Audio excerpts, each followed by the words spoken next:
Hi everyone, मेरा नाम है सोनम कुमारी और मैं आप सभी का स्वागत करती हूँ आज के इस नए से लेक्चर में। ठीक है, तो आज हम लोग क्या पढ़ने वाले हैं, आपके स्टेट लेजिस्लेचर यानी आपके राज्य विधानमंडल के बारे में पढ़ने वाले हैं। ठीक है, हमने क्या पढ़ लिया है, आपके पार्ट 5 को हमने बहुत अच्छे से डिटेल में पढ़ लिया है। तो जिस तरह से पार्ट 5 में हमने पार्लियामेंट को पढ़ा था, हमने पढ़ा था कि हमारा जो संसद होता है वो हमारे पूरे देश के लिए क्या करता है, नियम कानून बनाने का काम करता है। लेकिन इस लेक्चर में हम लोग क्या पढ़ने वाले हैं कि जो हमारी राज्य की विधानमंडल होती है यानी जो हमारी स्टेट लेजिस्लेचर होती है, वो क्या करती है, आपके केवल राज्यों के लिए क्या करती है, कानून बनाती है। तो जिस तरह से हमने देखा था कि आपके संसद के दो सदन होते हैं, एक लोकसभा होता है, दूसरा राज्यसभा होता है। लोकसभा के बारे में बहुत अच्छे से डिटेल में पढ़ा था, राज्यसभा के बारे में भी बहुत अच्छे से और डिटेल में पढ़ा था। ठीक है, तो उसी तरह हम लोग क्या करेंगे कि जो आपका स्टेट लेजिस्लेचर होता है यानी जो राज्य विधानमंडल होता है, उससे भी बहुत अच्छे से और डिटेल में पढ़ने वाले हैं। देखिए, आपको मैं एक बात बता दे रही हूँ, ये जो हमारा विधानमंडल होता है, इसके भी दो सदन होते हैं। एक आपका विधान सभा होता है, दूसरा विधान परिषद होता है। लेकिन ये दोनों सदन हर राज्य में हो, ये कोई अनिवार्य नहीं है। यानी किसी राज्य में यूनिकैमरल सिस्टम भी हम लोग देखते हैं, यानी एक सदनीय व्यवस्था को भी देखते हैं। और बहुत सारे राज्यों में मतलब और बहुत सारे राज्यों में क्या करते हैं, बहुत सारे में तो नहीं, बस 6 राज्यों में क्या करते हैं, बाई कैमरल सिस्टम को देखते हैं, यानी द्विसदनात्मक व्यवस्था को देखते हैं। ठीक है, तो सारी चीजों को हम लोग डिटेल में पढ़ने वाले हैं। सबसे पहले तो मैं आपको बता दूं कि हम लोग स्टेट लेजिस्लेचर को किस आर्टिकल्स में पढ़ने वाले हैं और संविधान के किस भाग में पढ़ने वाले हैं। ठीक है, तो अगर मैं पार्ट लिखूं, पार्ट ये हमारा कौन सा हो जाएगा, 6 हो जाएगा। ठीक है, यानी संविधान के छठे भाग में हमें क्या करना है, अपने स्टेट लेजिस्लेचर के बारे में क्या करना है, पढ़ना है। आर्टिकल कौन सा हो जाएगा मैम, तो जो हमारा आर्टिकल इससे संबंधित है, आर्टिकल 168 से लेके 100, आपके 100 नहीं, आपके 212 तक हम लोग क्या करने वाले हैं, तो इस स्टेट लेजिस्लेचर के बारे में पढ़ने वाले हैं। ठीक है, अनुच्छेद पता चल गया कि 168 से 212, आर्टिकल पता चल गया। पार्ट कौन सा होगा मैम, पार्ट हमारा 6 होगा, यानी संविधान के छठे भाग में अनुच्छेद 168 से 212 तक हम लोग क्या पढ़ने वाले हैं, आपके स्टेट लेजिस्लेचर के बारे में पढ़ने वाले हैं। फिर जो आगे की हमारी कहानी होगी वो आपकी हाई कोर्ट स्टार्ट हो जाएगी। ठीक है, तो देखिए, अब सबसे पहले हम लोग क्या यहाँ पे लिखते हैं, ये जो आपका राज्य विधानमंडल है, इसका गठन कैसे होता है। जैसे हमने संसद का गठन देखा था कि आपका संसद लोकसभा, राज्यसभा और प्रेसिडेंट से मिलकर बना होता है, उसी तरह हम लोग क्या करेंगे, अपने स्टेट लेजिस्लेचर का क्या करेंगे, गठन देखेंगे। ठीक है, तो यहाँ पे आप लोग लिखिएगा राज्य विधानमंडल का गठन।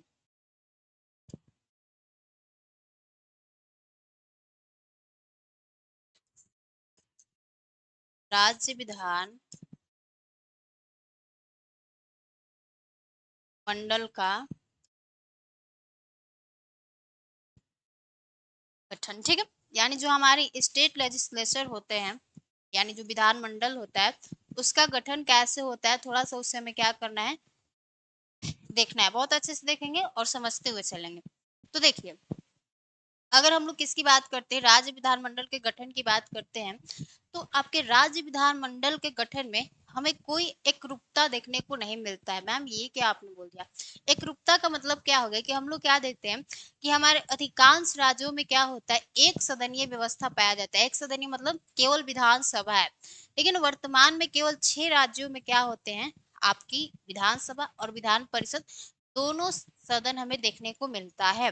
तो देखिए, ये जो बात है ना विधान परिषद गठन करने का, तो वो उस राज्य पर डिपेंड करता है। राज्य क्या कर सकता है, अपने आर्थिक स्थिति को देखते हुए, यानी जब विधान परिषद बनेगा तो उसमें बहुत सारा खर्च भी आएगा, तो वो राज्य समझेगा कि क्या हम इस विधान परिषद के गठन के लिए कैपेबल है कि नहीं है। ऐसे बहुत से राज्यों में भी क्या हुआ है, विधान परिषद बनाने की मांग उठी है, लेकिन वहां पे वो लोग अपनी परिस्थितियों को देखते हुए क्या कर रहे हैं, अभी तक विधान परिषद को नहीं बना सके हैं। ठीक है, तो यहाँ पे लिखिएगा कि राज्य विधानमंडल के गठन में कोई एकरूपता हमें नहीं देखने को मिलता है। अधिकांश राज्यों में एक सदनीय व्यवस्था है, यानी केवल विधानसभा है। लेकिन कुछ राज्यों में, कितने राज्यों में, तो मैम 6 राज्यों में हम लोग क्या देखते हैं, बाई कैमरल सिस्टम, यानी द्विसदनात्मक व्यवस्था देखते हैं, जहां पर विधानसभा और विधान परिषद दोनों कार्य करते हैं मिलकर। ठीक है, तो यहाँ पे लिखिएगा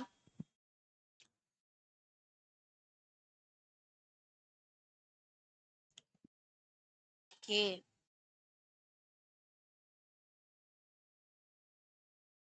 राज्य विधानमंडल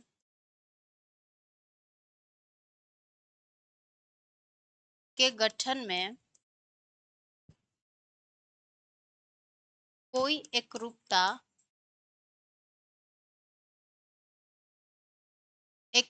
नहीं देखने को मिलती है।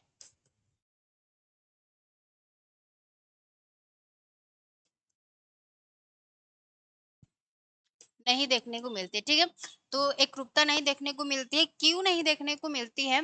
तो यहाँ पर लिखेगा क्योंकि अधिकांश राज्यों में एक सदनीय व्यवस्था है और कुछ राज्यों में क्या है, द्विसदनात्मक व्यवस्था है। क्योंकि यहाँ पे लिखिएगा, अब हमारा यहाँ से कहानी स्टार्ट होगा।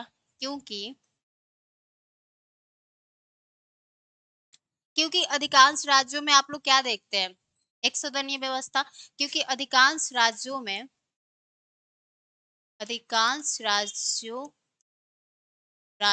में हम एक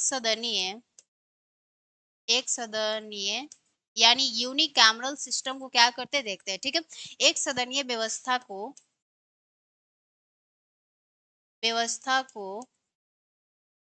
देखते है, परंतु कुछ राज्यों में हम लोग क्या देखते हैं, द्विसदनात्मक व्यवस्था भी देखते हैं, यानी बाई कैमरल सिस्टम भी देखते हैं, ठीक है। तो यहाँ पे लिखेगा परंतु कुछ राज्यों में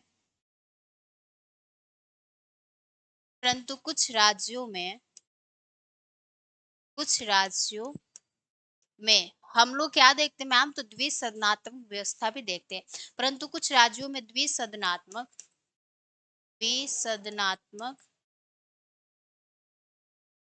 द्विसदनात्मक व्यवस्था भी देखने को मिलता है देखने को मिलता है, ठीक है। परंतु हमने क्या कहा, कुछ राज्यों में द्विसदनात्मक यानी बाई कैमरल सिस्टम देखने को मिलता है। तो अब हमें देखना है कि कौन कौन से हमारे भारत के ऐसे स्टेट है जिन्होंने अपने यहाँ पे क्या किया है, विधान परिषद का क्या कर रखा है, गठन कर रखा है, ठीक है। तो यहाँ पे लिखिएगा, वर्तमान में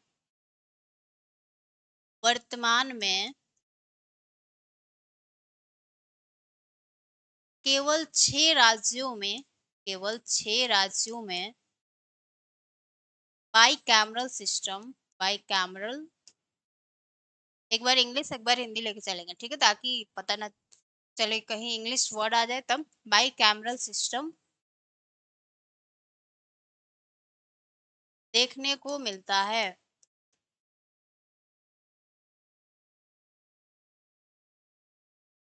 वो हमारे कौन कौन से इंडिया के स्टेट है उनका एक बार हम लोग क्या कर लेते हैं, नेम देख लेते हैं, ठीक है। तो यहाँ पे आप लोग जो नेम है वो बहुत आसानी से याद हो जाएगा। पहला आपका यूपी है और यूपी का भाई हम लोग बिहार बोलते हैं। यूपी बिहार क्या होते हैं, दोनों भाई भाई होते हैं, ठीक है। तो यूपी का बिहार क्या हो जाता है, भाई हो जाता है। तो यूपी बिहार ये दो ऐसे स्टेट हो गए जहां पर क्या है, विधानसभा भी है और आपके विधान परिषद का भी गठन किया गया है। यूपी बिहार दो भाई भाई याद हो गया। एक हमारा कौन सा आ जाता है, आपका महाराष्ट्र आ जाता है। महाराष्ट्र का भाई किसे बोल सकते हैं, कर्नाटका को बोल सकते हैं। तो महाराष्ट्र के बाद हमारा कर्नाटका कर्नाटका, ठीक है। ये दो भाई भाई हो गए और दो भाई बचे हैं कौन, एक आंध्र प्रदेश। और आंध्र प्रदेश से ही अलग होके 2 जून 2014 को हमारा कौन सा स्टेट बना था, तेलंगाना बना था, ठीक है। तो आपके आंध्र प्रदेश में भी है और तेलंगाना में भी है। तो यहाँ पे लिखिएगा आंध्र प्रदेश और फिर हमारा आ जाता है तेलंगाना। ये हो गया हमारा तेलंगाना, ठीक है। तो हमने देखा कि हमारे इंडिया के अभी प्रेजेंट डे में केवल 6 स्टेट में क्या है, हमें विधान परिषद देखने को मिलता है। एक हमारा यूपी बिहार, मैम ये तो हमारे भाई भाई दोनों होते हैं, ये तो हमें याद ही रहेंगे, ठीक है। फिर यूपी बिहार के बाद हमारा महाराष्ट्र आ जाता है, फिर हमारा कर्नाटका आ जाता है, दोनों भाई भाई। महाराष्ट्र के नीचे ही कर्नाटका पड़ता है, ठीक है।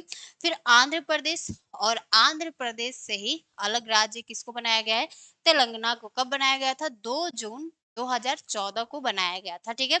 तो हमने क्या देखा, आपके राज्य विधानमंडल के गठन के बारे में देखा। ये जो राज्य विधानमंडल का गठन हम लोग पढ़ रहे हैं, इसे किस अनुच्छेद में पढ़ा जाता है? तो यहाँ पे आप लोग आर्टिकल भी लिखते चलिएगा साथ में, 168 यानी 168 में हमें क्या पढ़ना है? तो राज्य विधानमंडल के गठन के बारे में पढ़ना है, ठीक है। तो मैम हमने ये तो जान लिया कि हमारे राज्य विधानमंडल के गठन में कोई एकरूपता नहीं देखने को मिलती है। बहुत अधिकांश राज्यों में हम लोग देखते हैं कि एक सदनीय व्यवस्था है, यानी यूनिकैमरल सिस्टम है। लेकिन हमारे केवल 6 राज्यों में क्या है? बाई कैमरल सिस्टम है। अब हमारे मन में क्वेश्चन आना चाहिए, मैम ये जो हमारे विधान परिषद गठन करने की जो शक्ति दी गई है, वो क्या संविधान में इसकी व्याख्या की गई है कि अलग से अमेंडमेंट करके जोड़ा गया था? और जब शक्ति दी गई है तो किसे दिया गया है? तो ये जो आपके विधान परिषद के गठन की बात कही गई है, वो आपके संविधान में बिल्कुल मेंशन किया गया है। आर्टिकल 169 यानी 169 में ये बात बोला गया है कि संविधान के पास यह अधिकार है कि वह किसी भी राज्यों में क्या कर सकती है, मतलब संविधान में यह व्याख्या किया गया है कि जो हमारी संसद है, वो किसी भी राज्यों में क्या कर सकती है? राज्य विधान परिषद का गठन कर सकती है। और अगर पहले से कोई राज्य में विधान परिषद है तो उसका विघटन भी कर सकती है, यदि वह राज्य क्या करती है, इस विषय में पार्लियामेंट को क्या करती है, एक नोटिस देती है। तब ऐसे नहीं कि जो पार्लियामेंट के मन में आया कि हाँ यहाँ पे अब आंध्र प्रदेश में तो विधान परिषद है, तो पार्लियामेंट को मन किया कि हम इसका क्या करेंगे, विघटन करेंगे। ऐसे नहीं कर सकता है पार्लियामेंट। जब तक ये जो आंध्र प्रदेश है एक नोटिस नहीं देती है, तब तक वो क्या हो सकता है, इसका विधान जो परिषद है वो खारिज नहीं हो सकता, मतलब नहीं हट सकता है, ठीक है। तो यहाँ पे लिखिएगा नोट में,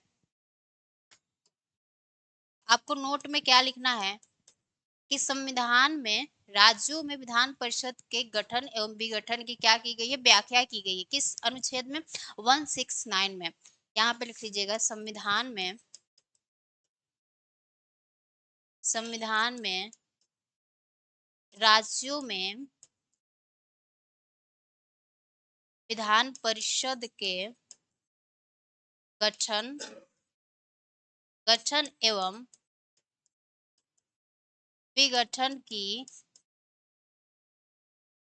व्याख्या किया गया है। यानी अगर आपसे कोई पूछेगा कि जो हमारे राज्य विधान परिषद के गठन की बात कही गई है, क्या हमारे कॉन्स्टिट्यूशन में मेंशन है? तो हाँ, आपको बताना होगा कि आर्टिकल 169 में बताया गया है कि हमारे संविधान में यानी मेंशन है कि राज्यों में आप क्या कर सकते हैं, विधान परिषद की स्थापना कर सकते हैं, ठीक है। तो विघटन की व्याख्या की गई है, व्याख्या की गई है, ठीक है। अब हमने देख तो लिया कि हमारे संविधान में इसकी व्याख्या की गई है, राज्यों में विधान परिषद के गठन की। अब ये जो शक्ति है यानी जो पावर है वो किसको दिया गया है? तो हमारे पार्लियामेंट को दिया गया है। तो यहाँ पे आप लोग आगे नोट में लिखेंगे कि संसद ऐसे लिखेंगे कि संसद के पास यह अधिकार होता है कि वह किसी भी राज्यों में विधान परिषद का गठन कर सकती है या विघटन कर सकती है, किसके सिफारिश पर? अगर उस संबंधित राज्य की विधानसभा क्या करती है, एक संकल्प क्या करती है, पारित करती है, ठीक है। तो यहाँ पे लिखिएगा, संसद के पास संसद के पास ठीक है, संसद के पास यह अधिकार होता है कि होता है कि अधिकार होता है कि वह किसी भी राज्यों में राज्यों में विधान परिषद का क्या कर सकती है मैम? विघटन कर सकती है या गठन कर सकती है, ठीक है। विधान परिषद का विघटन या गठन कर सकती है, गठन कर सकती है यदि संबंधित राज्य की विधानसभा इस संबंध में संकल्प पारित करे तब, ठीक है। यदि संबंधित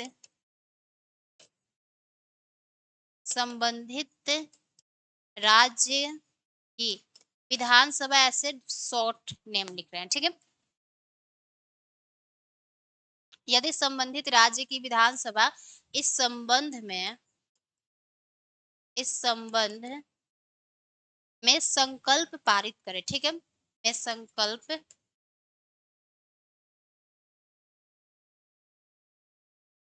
पारित करे।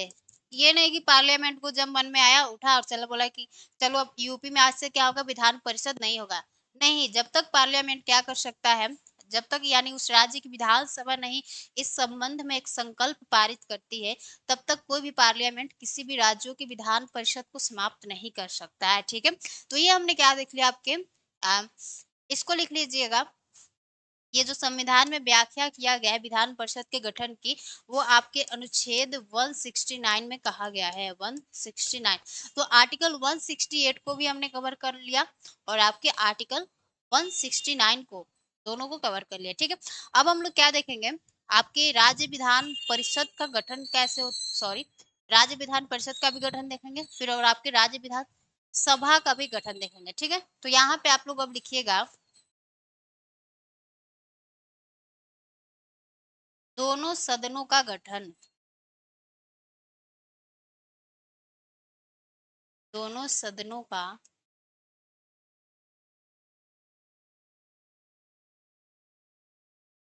दोनों सदनों का गठन यानी हमारे विधानसभा का गठन कैसे होता है और आपके विधान परिषद का गठन कैसे होता है, वो हम लोग क्या करने वाले हैं, अब देखने वाले हैं, ठीक है। तो सबसे पहले हम लोग किसे देखेंगे, आपके विधानसभा के गठन के बारे में देखेंगे। सबसे पहले विधानसभा को पढ़ेंगे, फिर विधान परिषद को पढ़ेंगे, ठीक है। तो यहाँ पे आप लोग लिखिएगा, विधानसभा,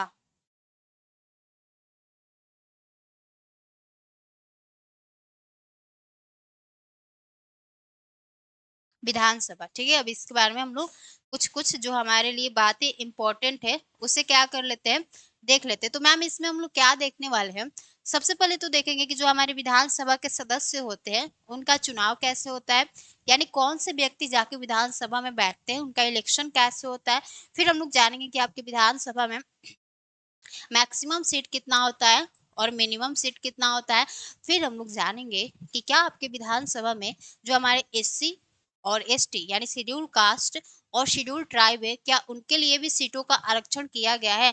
और फिर हम लोग जानेंगे कि क्या आपके विधानसभा में कुछ नॉमिनेटेड मेंबर भी होते हैं यानी मनोनीत सदस्य, ठीक है।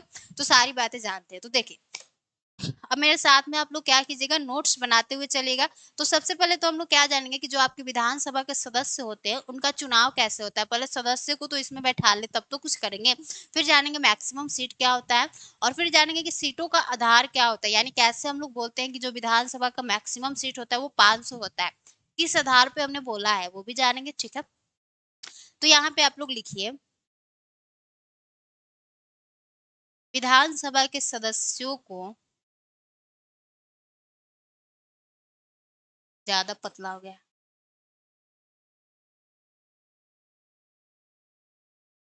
ठीक है।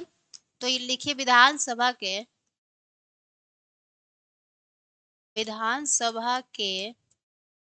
सदस्यों को कैसे चुना जाता है मैम, तो वो प्रक्रिया देख रहे हैं, ठीक है। विधानसभा के सदस्यों को प्रत्यक्ष मतदान यानी डायरेक्ट इलेक्शन होता है, मतलब डायरेक्ट वोट द्वारा हम लोग क्या करते हैं, चुनते हैं।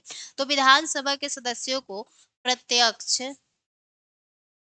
मतदान से वयस्क मताधिकार, अब ये थोड़ा सा समझना होगा, ठीक है, वयस्क मताधिकार के द्वारा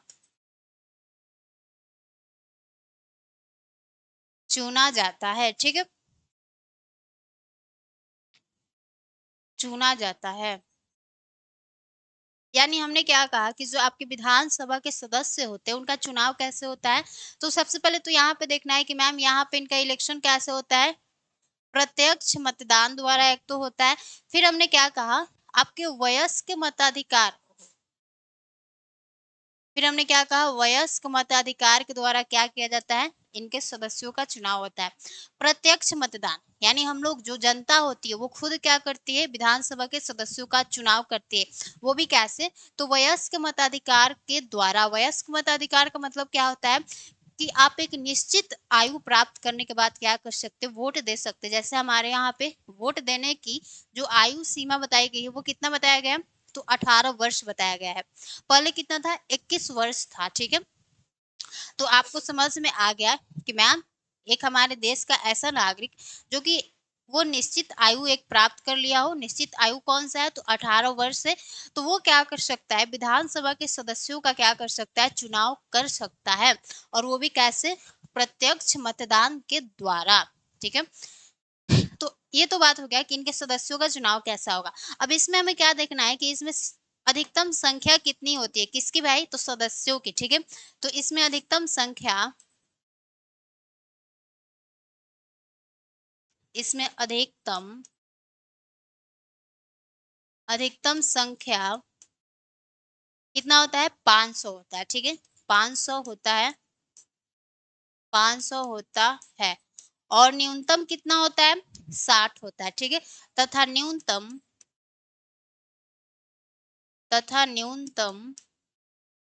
60 होता है, 60 होता है। तो मैम ये तो आपने बता दिया कि हमारे विधानसभा में जो सदस्यों की जो मैक्सिमम सीट होते हैं वो 500 होता है, और जो मिनिमम सीट होता है वो कितना होता है, 60 यानी 60 होता है। ठीक है, तो अब आपसे कोई पूछेगा कि किस आधार पे हमने बता दिया कि मैक्सिमम सीट 500 होगा, मिनिमम सीट 60 होगा यानी 60 होगा। ठीक है, तो किस आधार पे हमने बताया, तो हमने राज्य की जनसंख्या के आधार पर और उसके आकार के आधार पर ये बात को डिसाइड कर रखा है। जैसे मान लीजिए आपकी यूपी में जनसंख्या क्या है, बहुत ज्यादा है, तो यूपी में विधानसभा की सीटें क्या होगी, थोड़ा अधिक होगी, किसके तुलना में, आपके अरुणाचल प्रदेश की तुलना में। क्योंकि जो अरुणाचल प्रदेश में जनसंख्या है वो क्या है, बहुत मतलब ज्यादा कम नहीं है, लेकिन कम है यूपी की तुलना में। ठीक है, क्योंकि अरुणाचल प्रदेश का जो ज्यादा से ज्यादा एरिया है वो जंगलों से घिरा हुआ है, तो वहां पे जनसंख्या क्या है, कम है। तो जहां पे जनसंख्या कम होगा और जिस राज्य का आकार छोटा होगा, जैसे सिक्किम हो गया, उसका आकार बहुत छोटा है, तो वहां पे राज्य विधान परिषद की जो सदस्यों की संख्या होगी वो क्या होगी, कम होगी। ठीक है, लेकिन जिस राज्य का लार्ज क्या है, एरिया है, यानी एरिया क्या है, बड़ा है, और वहाँ की जो पॉपुलेशन है वो भी क्या है, लार्ज है, बहुत ज्यादा है, तो वहां पे विधान सभा की जो सीटें होगी वो क्या होगी, उस जनसंख्या और आकार के ऊपर डिसाइड किया जाएगा। लेकिन मैक्सिमम कितना होगा, 500 हो सकता है। ठीक है, 600 नहीं होगा। तो ये तो हमने जान लिया कि इसमें अधिकतम संख्या 500 और न्यूनतम कितना होगा, 60 होगा। अब हमें जानना है कि हमने इनको कैसे तय करा। तो यहाँ पे लिखिएगा कि राज्यों की जनसंख्या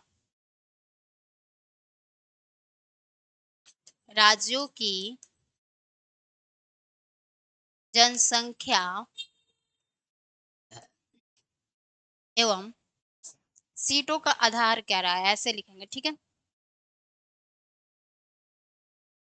ऐसे लिखो। ठीक है, विधानसभा में सदस्यों की सीटों का आधार आधार क्या रहा है, तो राज्य की जनसंख्या एवं उसके आकार पर निर्भर करता है। तो विधानसभा में सदस्यों की सीटों की संख्या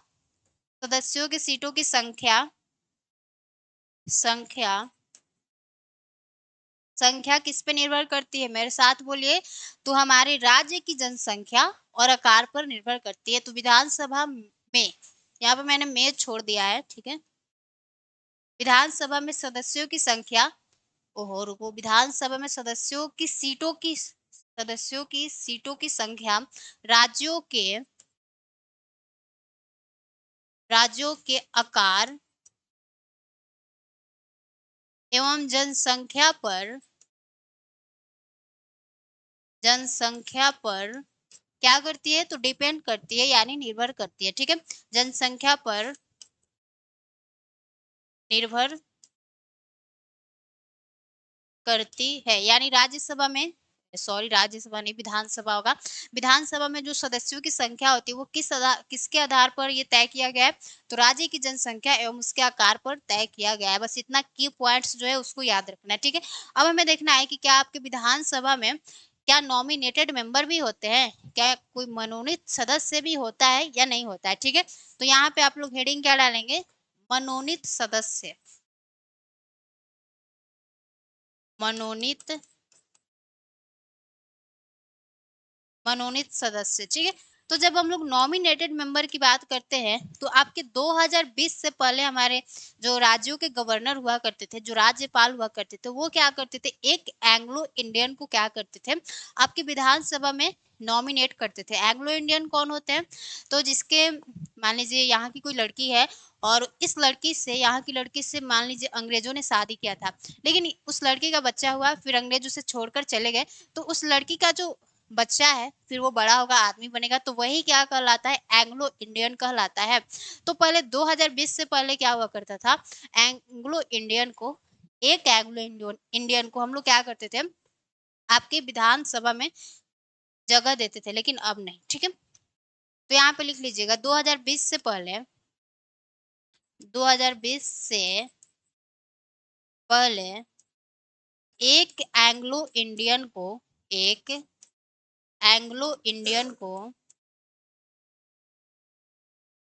को राज्यपाल, कौन, तो राज्यपाल विधानसभा में क्या करते थे, मनोनीत करते थे, यानी नॉमिनेट करते थे, ठीक है। विधानसभा में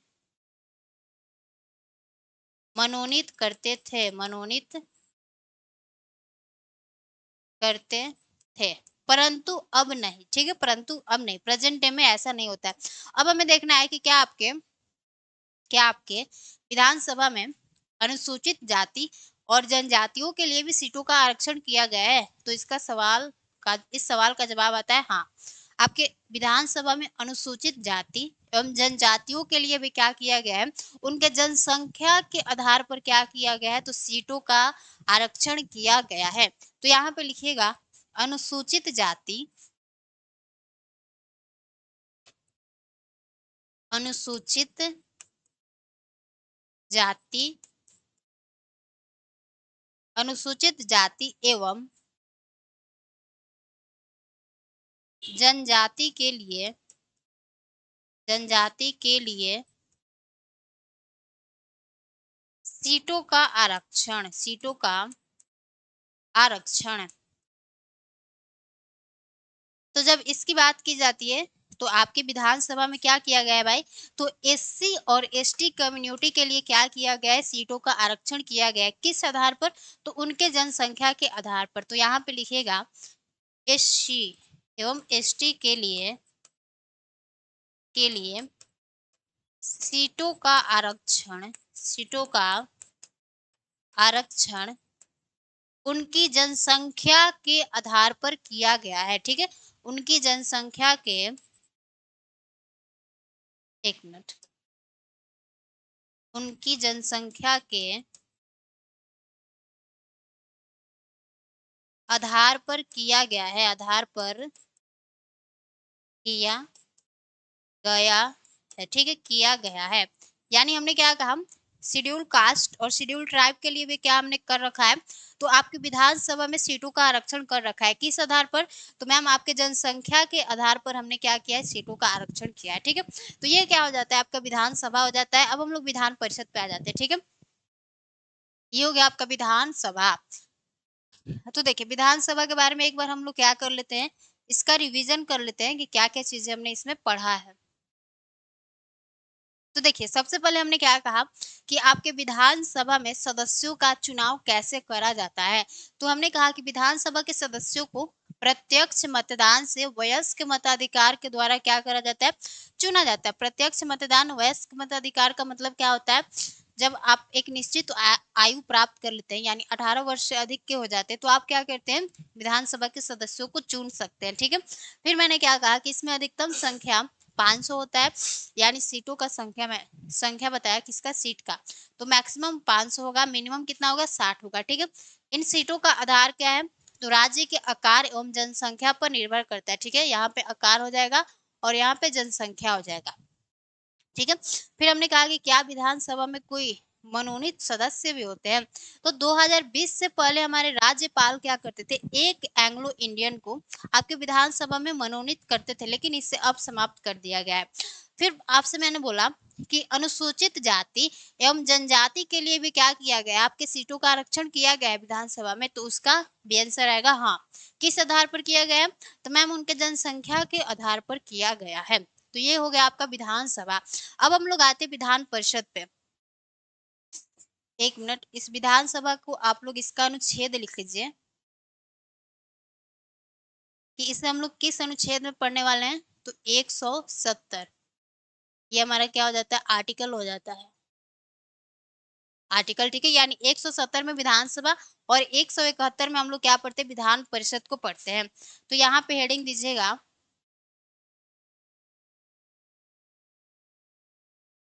विधान परिषद। किस अनुच्छेद में पढ़ेंगे, तो अनुच्छेद 171, ठीक है। यानी 171 में हम लोग विधान परिषद के बारे में पढ़ने वाले हैं। तो जिस तरह से हमने क्या देखा, विधानसभा के सदस्यों का चुनाव कैसे होता है, उसी तरह से अब हमें क्या देखना है कि विधान परिषद के सदस्यों का चुनाव कैसे करा जाता है, ठीक है। तो देखिए, हमने विधानसभा में क्या पढ़ के आया है कि विधानसभा के सदस्यों को हम लोग क्या करते हैं, प्रत्यक्ष मतदान द्वारा क्या करते हैं, चुनते हैं। लेकिन यहाँ पे क्या हो जाता है, उल्टा हो जाता है। यहाँ पे क्या होता है कि जो विधान परिषद के जो सदस्य होते हैं वो अप्रत्यक्ष तरीके से क्या होते हैं, चुने जाते हैं। मैं आपको ये भी बताऊंगी कि अप्रत्यक्ष तरीके से कहाँ कहाँ से सदस्यों को चुना जाता है, ठीक है। तो देखिए, यहाँ पे आप लोग लिखिएगा कि विधानसभा के विपरीत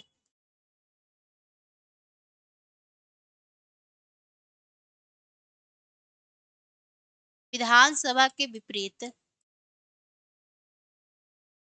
विधानसभा के विपरीत, ठीक है, यानी उसके उल्टा, विधानसभा के विपरीत विपरीत परिषद के सदस्यों को, यानी विधान परिषद, ठीक है, परिषद के सदस्यों को परिषद के सदस्यों को अप्रत्यक्ष तरीके से चुना जाता है, ठीक है। परिषद के सदस्यों को अप्रत्यक्ष अप्रत्यक्ष तरीके से चुना जाता है।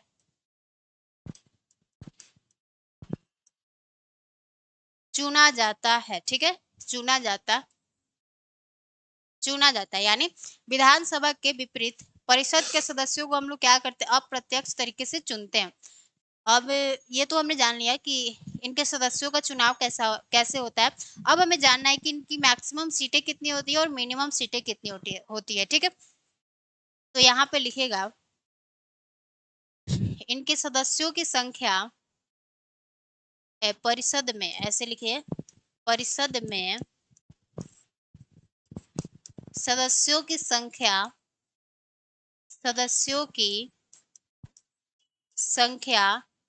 विधानसभा के 1/3 होती है। इसका मतलब क्या हो गया, अभी बता रहे, ठीक है। परिषद में सदस्यों की संख्या परिषद में सदस्यों की अधिकतम संख्या, यहाँ पे क्या लिखिएगा, अधिकतम संख्या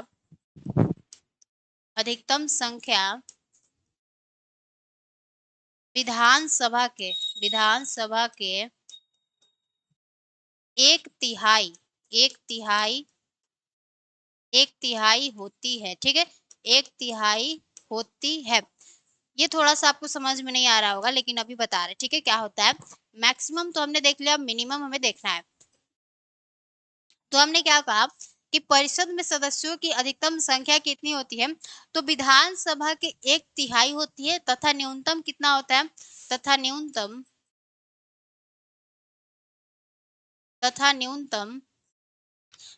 कितना होता है, 40, न्यूनतम 40 तय किया गया है,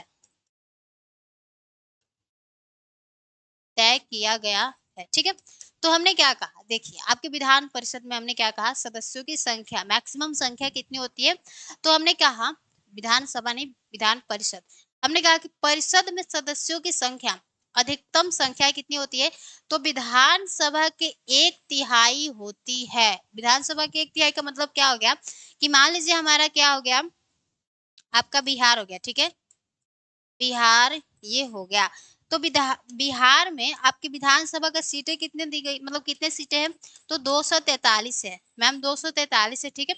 अब बिहार में जब आपका विधान परिषद बनेगा तो उसकी सदस्यों की अधिकतम संख्या कितनी होगी, तो इस 243 का क्या होगा, एक तिहाई, इस 243 का एक तिहाई निकालेंगे तो क्या आ जाएगा, आपके बिहार में विधान परिषद के सदस्यों की संख्या आ जाएगी, कौन सा, तो मैक्सिमम, ठीक है। और न्यूनतम कितना होगा, तो न्यूनतम आपका 40 तय किया गया है, ठीक है। इससे हमें निष्कर्ष क्या निकलता है कि जो परिषद में सदस्यों की संख्या है वो विधानसभा के आकार पर निर्भर करती है, ठीक है। तो यहाँ पे लिखिएगा अर्थात अर्थात परिषद में सदस्यों की संख्या सदस्यों की संख्या सदस्यों की संख्या किस पर निर्भर करती है, तो विधानसभा के आकार पर। सदस्यों की संख्या विधानसभा के आकार पर निर्भर करती है, ठीक है, निर्भर करती है। तो ये बात हो गया आपकी विधानसभा के बारे में भी हमने जान लिया और विधान परिषद के बारे में भी जान लिया। अब हम लोग थोड़ा सा क्या करते हैं, आपके दोनों सदनों की क्या कर लेते हैं, अवधि यानी कार्यकाल को जानते हैं, फिर आपका क्लास क्या हो जाएगा, एंड हो जाएगा, ठीक है। तो यहाँ पे आप लोग हेडिंग क्या देंगे, दोनों सदनों की अवधि। अवधि मतलब हम लोग क्या समझ सकते हैं, कार्यकाल इनका कितना होता है, ठीक है। तो देखिए इसे किस अनुच्छेद में पढ़ना है, तो अनुच्छेद 172 में हम लोग क्या पढ़ते हैं, तो दोनों सदनों के अवधि के बारे में यानी कार्यकाल के बारे में क्या करते हैं, पढ़ते हैं। तो यहाँ पे अब सबसे पहले हम लोग क्या करेंगे, विधानसभा के कार्यकाल को देखेंगे, फिर आपके विधान परिषद के कार्यकाल को देखा जाएगा। तो देखिए जो आपका विधानसभा होता है वो लोकसभा की तरह ही क्या होता है, एक अस्थायी सदन होता है, जिसका क्या होता है, प्रत्येक 5 वर्ष पर क्या हो जाता है, विघटन हो जाता है, ठीक है। तो यहाँ पे लिखिएगा लोकसभा की तरह ही लोकसभा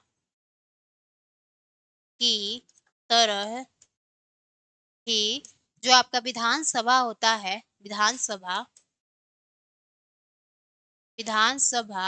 एक अस्थाई अस्थाई सदन होता है, जिसका प्रत्येक 5 वर्ष पर क्या हो जाता है, विघटन हो जाता है, ठीक है। तो यहाँ पे लिखिएगा जिसका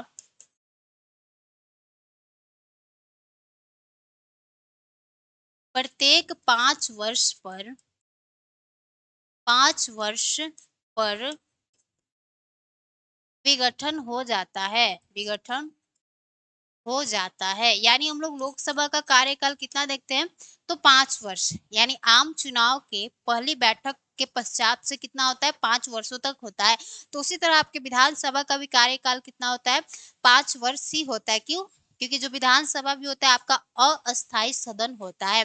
लेकिन अगर हम लोग विधान परिषद की बात करते हैं तो जो आपका विधान परिषद होता है वो आपके राज्यसभा की तरह क्या होता है, अस्थाई सदन होता है, यानी उसका विघटन नहीं होता है, परंतु उसके एक तिहाई सदस्य क्या होते हैं, प्रत्येक 2 वर्ष पर सेवानिवृत्त होते हैं यानी रिटायर होते हैं, ठीक है। तो यहाँ पे लिखेगा राज्यसभा की तरह ही राज्यसभा की तरह राज्यसभा की तरह ही जो आपके विधान परिषद होते हैं, विधान परिषद एक अस्थाई सदन होता है, अस्थाई सदन होता है। जब अस्थाई सदन होता है तो मैम इसका क्या होगा, विघटन नहीं होगा, अर्थात अर्थात क्या होगा, इसका विघटन नहीं होगा, अर्थात इसका विघटन नहीं होगा,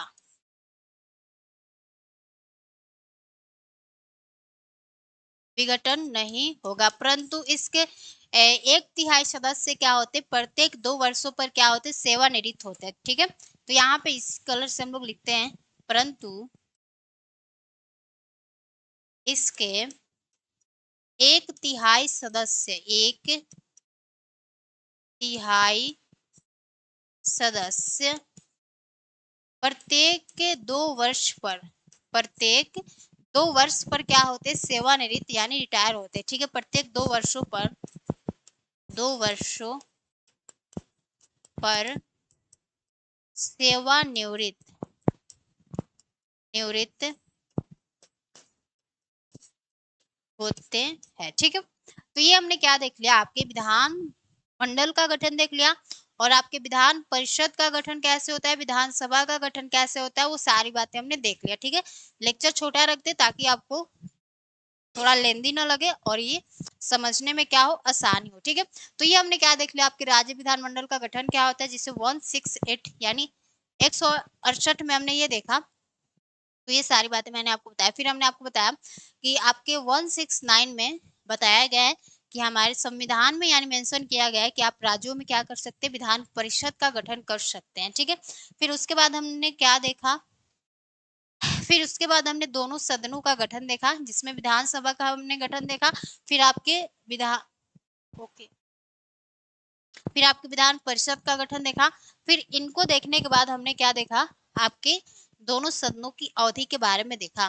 तो आज के लिए बस इतना ही रखते हैं, और फिर अगले क्लास में हम लोग क्या करेंगे, यहाँ से आगे टॉपिक को लेकर चलेंगे, और फिर उसके बाद हम लोग हाई कोर्ट के बारे में पढ़ने वाले हैं। ठीक है, तो आज के लिए इतना ही रखते हैं, तब तक के लिए सभी को जय हिंद, नमस्ते।